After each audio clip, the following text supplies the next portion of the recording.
Sire dan rekan-rekan sekalian, kami dari Kumpulan 5 ingin membentang mengenai tajuk kami, yaitu cabaran penggunaan bahasa Melayu dalam komunikasi rasmi di institusi tempatan, yang terdiri daripada 4 orang, tapi 1 orang tidak hadir.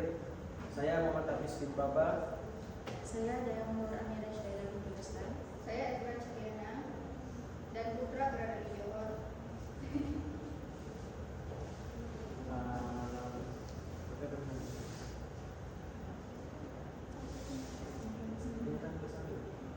Oke, dalam pernyataan masalah ini, yang pertama sekali adalah kemerosotan equality, yaitu ketidakmampuan menggunakan bahasa Melayu formal secara digital.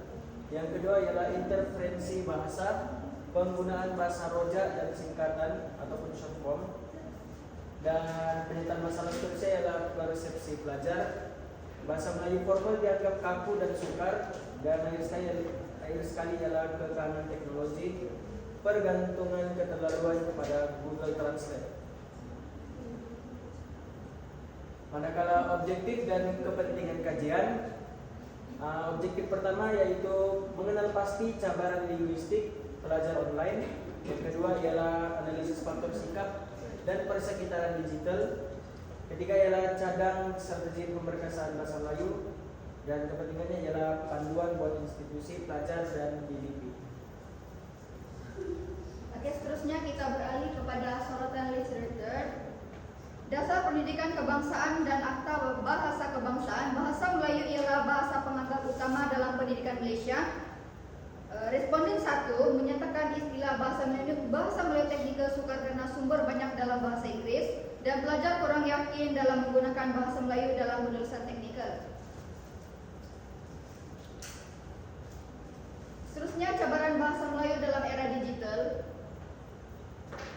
Pembelajaran dalam talian penggunaan WhatsApp, Google Classroom, dan media sosial. Responden 1 lebih menggunakan sumber yang tidak rasmi seperti Twitter, dan responden 2 biasa menggunakan singkatan seperti SY, saya, dan UTK untuk. Pelajar kurang yakin bahasa Melayu formal walaupun digunakan teknologi yaitu ChatGPT. Seterusnya kita beralih kepada teori sosial linguistik. Bahasa dipengaruhi oleh persekitaran dan media sosial. Pelajar guna selamat kata dan bahasa rojak. Responden 2 menganggap bahasa Melayu formal berat dan jarang digunakan, serta bahasa Inggris lebih diutamakan dalam pekerjaan. Motivasi bahasa Melayu menurun. Seterusnya, metodologi kajian. Kajian ini menggunakan pendekatan kualitatif untuk memahami pengalaman dan cabaran pelajar secara mendalam. Pendekatan ini memberi fokus kepada persepsi pelajar, bukan data berbentuk angka. Temu bol separa berstruktur dipilih untuk mendapatkan maklumat yang lebih terperinci. Seterusnya, kita akan beralih kepada dapatan kajian.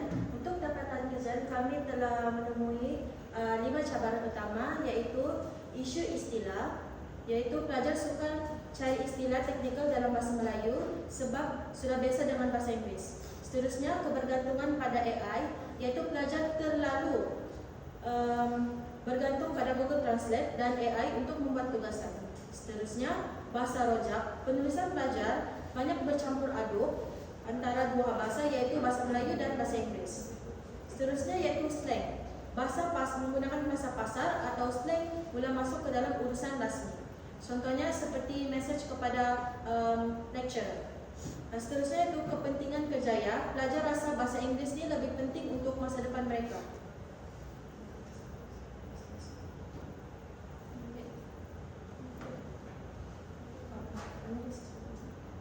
Seterusnya yaitu analisis dan perbincangan. Hasil daripada dapatan kami tadi, inilah analisis kami, yaitu yang pertama, hilang profesional, yaitu bahasa rojak buat penulisan pelajar lebih kurang profesional.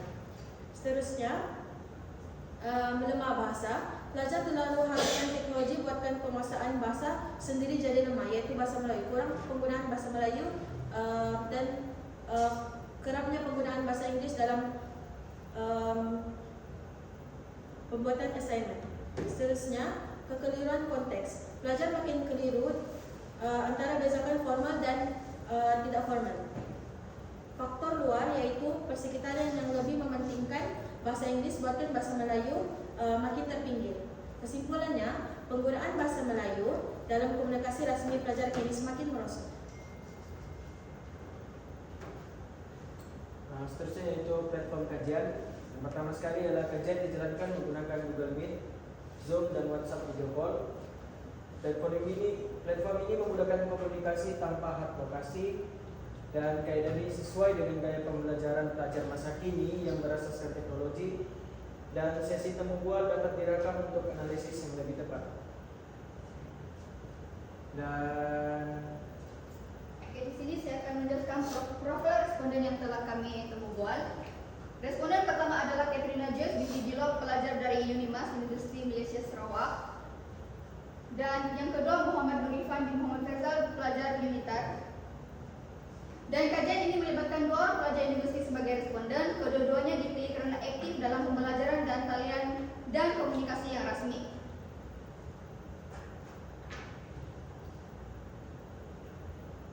Selepas itu adalah prosedur pengumpulan data. Data ini dikumpul melalui temu bual dalam talian yang direkam, dan rekaman membantu memastikan maklumat tepat dan boleh dirujuk semula. Data ditranskripsikan untuk mengenal pasti tema dan isi penting, dan persetujuan responden diperoleh dan kerahasiaan maklumat pun dijaga. Dan ini ialah strategi dan cadangan konkret. Yang pertama sekali ialah aplikasi kamus digital ataupun PRKM. Gunakan pusat rujukan pesuratan Melayu sebagai rujukan utama. Dia dapat membantu menyimak maksud perkataan, ejaan yang betul dan penggunaan istilah yang tepat, dan sumbernya sahih daripada Dewan Bahasa dan juga pustaka. Yang kedua ialah menggunakan bengkel penulisan rasmi yang dianjurkan oleh institusi pendidikan, dan dia juga fokus kepada penulisan email rasmi dan juga surat rasmi. Aktivitinya ialah latihan menulis, analisis contoh, dan simulasi situasi sebenar, dan juga meningkatkan kemahiran komunikasi formal dan keyakinan pelajar. Dan ini ialah integrasi AI dalam tata bahasa.